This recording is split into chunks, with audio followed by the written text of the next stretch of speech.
Natumai mmeamka salama, mnaendelea na majukumu ya kila siku ya kujenga taifa. Mimi kwa majina yangu naitwa Reverend Steven Mgala. Mimi niliwahi kuwa mwenyekiti wa bodaboda wilaya ya Momba.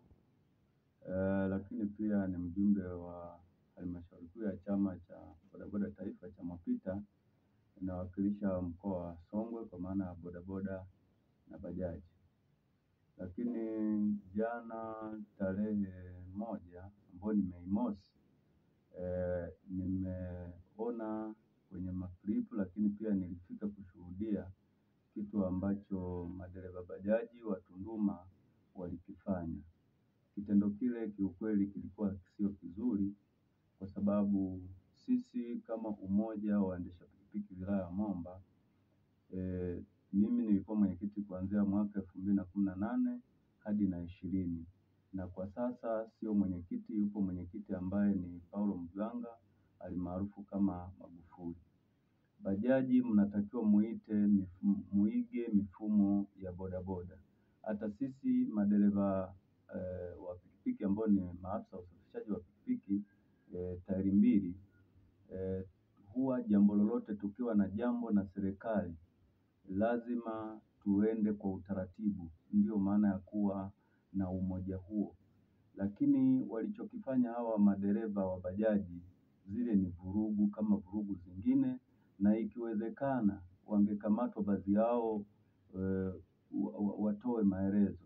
Mimi nachoona, kwa sababu baada ya sisi kuwa na umoja ulio kamili 2019, nilienda kusimamia uchaguzi wa madereva bajaji 2019 hiyo ambao ulifanyika pale Horizon, na viongozi walipatikana na baadaye wakasajili umoja wao, kwa maana ya kwamba wao ni underdog, wanatufuata sisi ambao ni waendesha pikipiki.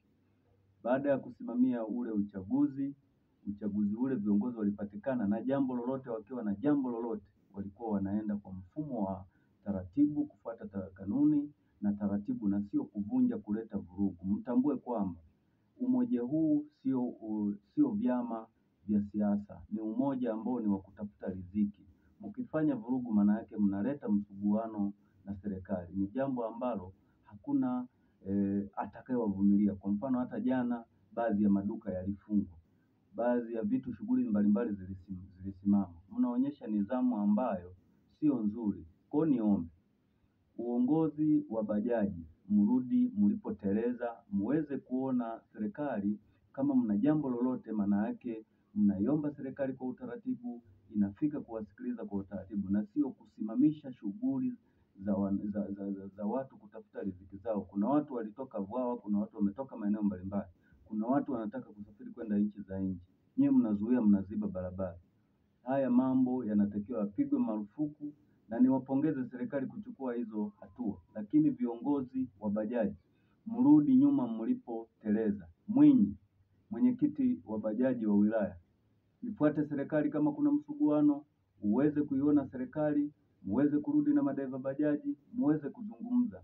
Hicho kitu mlichokifanya ni kitu ambacho kinatakiwa kupigwa na kila mmoja. Mmewahi kuona madereva bodaboda wanaziba barabara? Tuna uongozi vizuri, na nimshukuru Paulo Mganga ambaye ni Magufuli.